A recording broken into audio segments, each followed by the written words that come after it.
యాసంగి పంట. ఇక్కడ కనిపిస్తుంది కదా టాప్ 5 క్రాప్స్.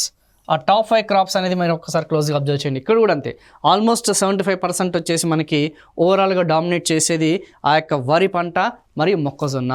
సో ఆ యొక్క యాసంగి పంటకు వచ్చేసరికి మనకి ఆ యొక్క నార్త్ ఈస్ట్ మాన్సూన్స్ అంటాం, ఈశాన్య ఋతుపవనాలకి సంబంధించిన ఆ యొక్క ఏదైతే ఉందో ఆ కాలంలో వేసే పంటలు ఏదైతే ఉందో దాన్ని మనం యాసంగి అంటాం. ఆ పంటలకి సంబంధించిన క్లియర్గా మనకి తెలుస్తుంది. వరి అనేది అత్యధిక శాతం అనేది ఆల్మోస్ట్ మనం చూసుకుంటే 76.66%, అంటే దాదాపు 3/4 వంతు పంట అంతా కూడా చూసుకుంటే మనకి వరి అనేది డామినేట్ చేస్తుంది. ఇది కూడా గత కొన్నేళ్ళుగా ఆ యొక్క వానాకాలపు పంట అయినా సరే, యాసంగి పంట అయినా సరే, వరి యొక్క ఆధిపత్యం అనేది, ధోరణి అనేది పెరుగుతూ వస్తుంది, దాని యొక్క డామినేషన్ అనేది పెరుగుతూ వస్తుందన్న సంగతి స్పష్టంగా మనకి తెలుస్తుంది. So very very very important.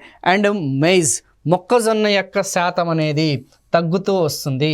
ఏదైతే మనం చెప్పుకున్న కార్న్ ఏదైతే ఉందో, మేజ్ ఏదైతే ఉందో దాని యొక్క వాటా ఒకప్పుడు 10% ఉండేది, ఇప్పుడు 8.7%. ఒకప్పుడు 15% ఉండేదమ్మా.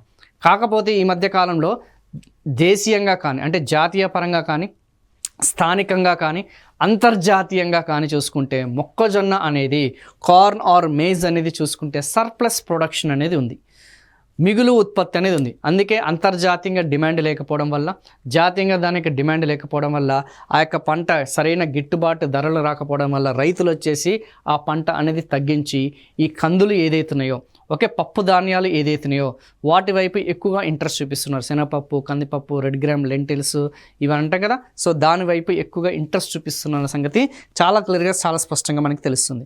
బట్ ఈ యొక్క లాస్ట్ ఇయర్తో పోలిస్తే యాసంగి పంటలో సరిగ్గా హెచ్చు తగ్గులు, ఆ వర్షాలు అనేది హెచ్చు తగ్గులు అనేది అధికంగా ఉండడం వల్ల ఆ యొక్క పంటల యొక్క విస్తీర్ణం అనేది తగ్గుతూ వస్తున్న సంగతి క్లియర్గా మనం తెలుసుకుంటున్నాం. ఓకేనా? సో అందుకే చూడండి, వర్షాల మీద ఆధార పంటల యొక్క ఏదైతే విస్తీర్ణం అనేది తగ్గింది, ఇరిగేషన్ ఏదైతే ఉందో నీటిపారుదల వస్తువులు కలిగిన యొక్క పంటల యొక్క విస్తీర్ణం అనేది పెరుగుతూ వస్తున్న సంకేతాలు అనేది స్పష్టంగా తెలుస్తున్నాయి.